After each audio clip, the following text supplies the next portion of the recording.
statement, then we'll go ahead and take some questions. Just waiting for them to get sized up here. Look like we're framed up. So, Coach, whenever you're ready. Yeah, I mean, not the best start to the game Tuesday, but told our guys when we met Thursday, I felt like that was a game that we lost last year. You know, we didn't know how to win, didn't close games well enough to win. We've worked a lot on trying to win close games, so we're 1-0 in in close games this year. I think there's something to be said for that. Furman's a good team. I think they're going to win that league or up at the top for sure. You know, they can compete with a lot of high majors. Don't play the way we played at Buffalo, but they remind me of my Buffalo teams a lot, where they had no fear going into any high major place to play. So I think it's a quality win. I think our guys showed a lot of grit, being down 10 with under 10 minutes to go, coming back. Thought Rojas was great for us. You know, he hit a couple big threes, but just his toughness, I thought he did the best job, defensively on, a tough matchup we had. And I thought, he showed a lot. So we've been kind of waiting for him to come out like that. I think that was it. So happy with the win. We've got to shoot the ball better. We haven't shot the ball great in the last 2 games, so we got to get better shots to do that. We got to have a better start defensively than what we had. That's been our, and you can't talk too much about shooting. I think shooting is one of those things where you put a big point of emphasis on. You overthink it, it goes the wrong direction. But you just talk about getting the right type of shots and then shoot it. I mean, take every shot that's open. But the getting a better start on defense is a big issue, and we got to do a much better job coming out in those first 4 minutes tomorrow. Thank you, Coach. We'll go ahead and take questions at this time. Let's start with Cecil Hurt. Go ahead, Cecil.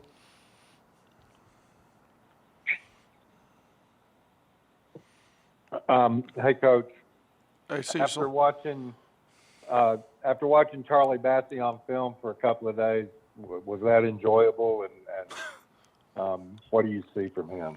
I mean, enjoyable is rather relative. I enjoy watching good basketball. The NBA's back on. I enjoy watching NBA players. I felt like I was watching an NBA player when I'm watching Western Kentucky film. I think the guy's going to have a long career in the NBA. I mean, he's long, he's athletic, he plays really hard, he runs the floor great, he's got good skill.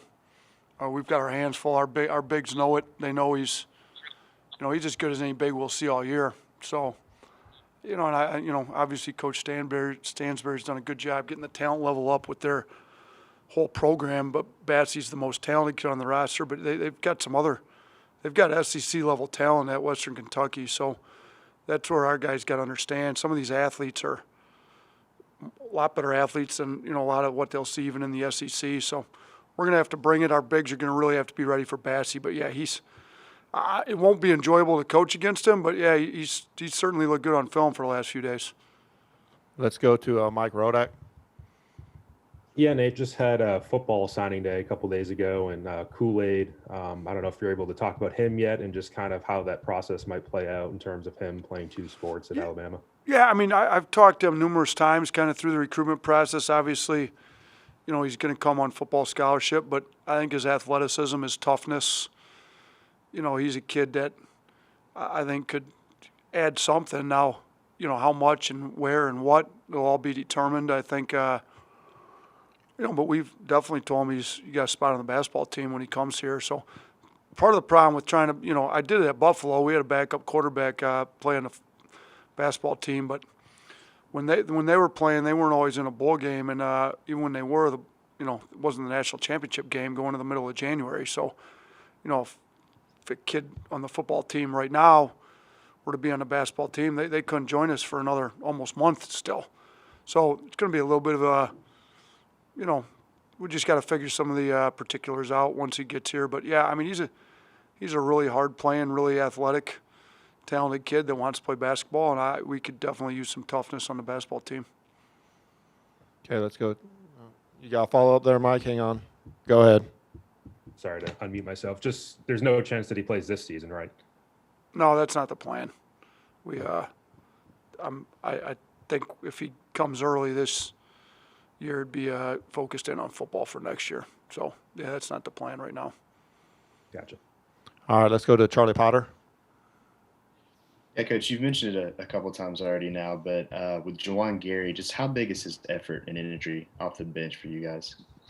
I mean, he was huge. I think he was able to bring a spark, bring some toughness, and he's been bringing that in practice. That's where people have to understand, like you get minutes based on how well you play in practice. If you're not heavy in the rotation, and his practice minutes have been really good. I mean, we can't keep him off the offensive boards, and we had a major problem rebounding the ball against Clemson. So part of that was on me. I probably should have played him more against Clemson, but we put a huge point of emphasis on offensive rebounding, and he is one of the best on the team on a daily basis in practice. So we gave him more minutes against Furman, and he's pretty efficient in those minutes. I think he scored 10 points in 8 minutes. So he's a guy we're going to continue to look at giving minutes to and just finding ways to use him. Next question goes to Tony Tsoukalas. Yeah, Western Kentucky is a team that has, I think I looked at their starting lineup, had four out of the 5 guys were seniors, and then Bassey's a junior. How important is it for your guys to bring that energy against a team that's probably going to be pretty locked in and gelled together already as a unit? Yeah, I mean, that's a team that obviously is not afraid to go in and play against high majors. A lot of those guys were recruited at a high major level. Bassey being a junior, nobody really expected him to be there. He obviously had some injuries that have kind of delayed the NBA route, but it's kind of inevitable that eventually he'll end up there. So it's a tough, veteran, talented team. They're going to give us everything we can handle. Losing Houston game, we didn't like. We scheduled hard for a reason. I think it's good to play quality teams. We anticipated Houston being top 25. I mean, they ended up being top 10. And then they lost a few weeks due to COVID. So we wanted to replace them with as quality of an opponent as we could find. And Western Kentucky was, willing and wanted to, and they want to play a tough schedule too. They've got a good team. So thankful that they're able to come, and thankful we can play a quality team on Saturday. We have time for a few more questions if you guys have any. Anything else? All right. Thank you, guys. Appreciate it. All right. Thanks, fellas.